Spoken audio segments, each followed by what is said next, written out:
Welcome back to my show. I'm the Beer Adventurer. I'm Carissa. And on this episode, I got one from Rogue. It's the Hazelnut Brown Nectar. Okay. Picked Carissa specifically for this one because she's done a couple of IPAs with me lately and she doesn't like them. Not so, no thank you. Okay, now, one thing that I really like about Rogue lately, on a lot of their beers, they're putting something on the side. I'm showing her because if I turn it there, you really can't see anything. They put like their ABV, it's 5.6. They also put their IBUs.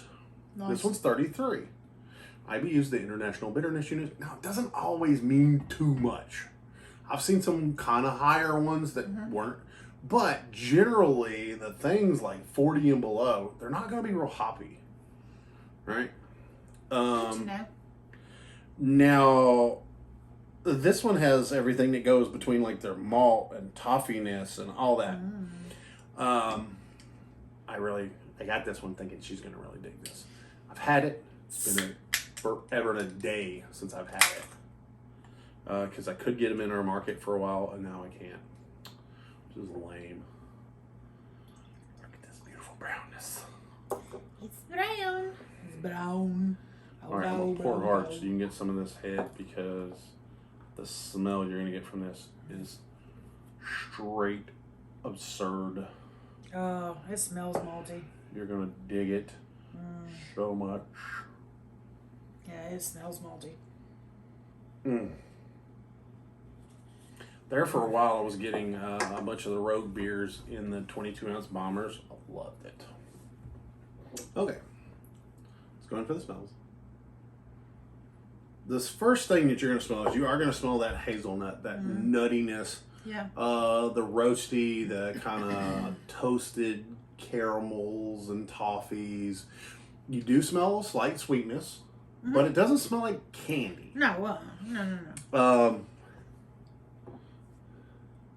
That smells so good. Oh, makes my nose happy.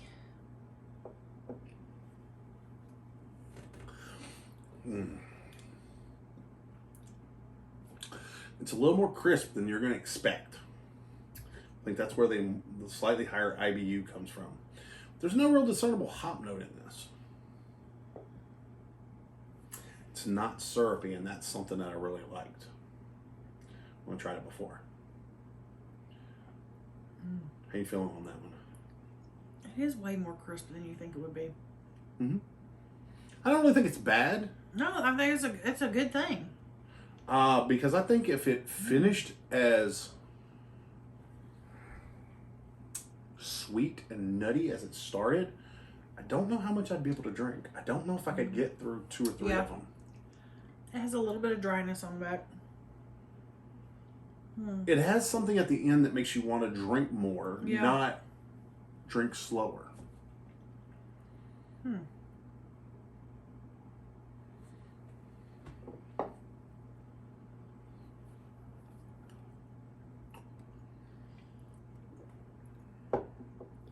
would definitely say full on half of the experience of this beer is the smell. Oh, that smell is fantastic. Which is one that I say, drink this one out of the can or out of the bottle. Go ahead and pour this one in a glass because you're not going to get that smell. You're going to get a good taste, but you're not going to get that great smell unless you can get your nose in the area. Down in there. Yeah. Get down in there. Like I said, there's no real hop note. No. It's got a little more dry crisp at the end. Definitely. I really want to take a chocolate stout and this and do a half and half with it.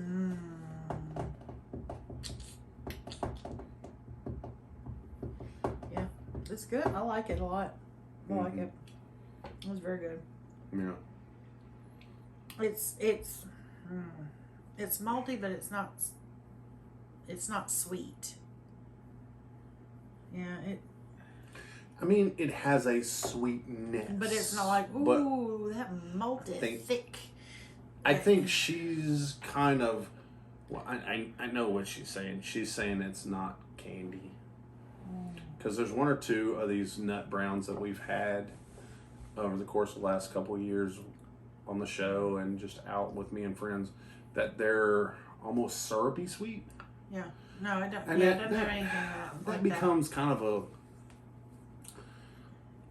I mean, don't get me wrong. I love the malt bombs. Like, I love them. I do. This is not a malt bomb. It's malty, but it's not a malt bomb. Because you like sweet, you don't like syrupy. Mm.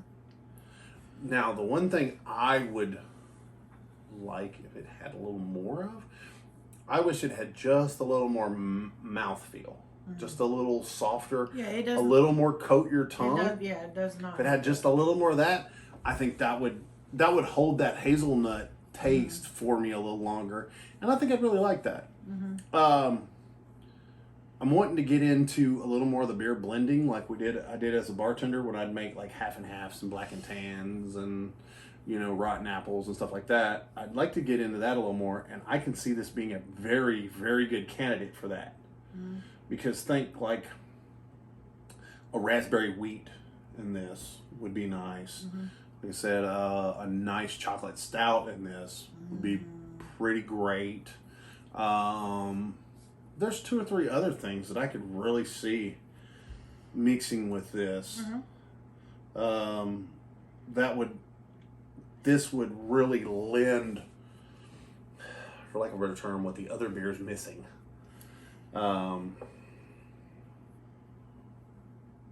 I really like the smell. I think one of the best things about this beer is the smell is so good. That smell is fantastic. Like, it just makes your nose happy.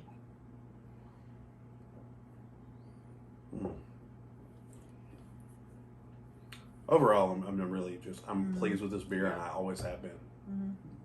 I like it. I don't know if I don't like it a little better in the 22, just because I had a whole bunch of it. That 22, 24 ounce setup, I don't know, that works for me. I like a little more than a pint a lot of times. I don't know. I'm one of those like, hey, 2 beer guy, and then like at night before I go to bed, that works real well for me.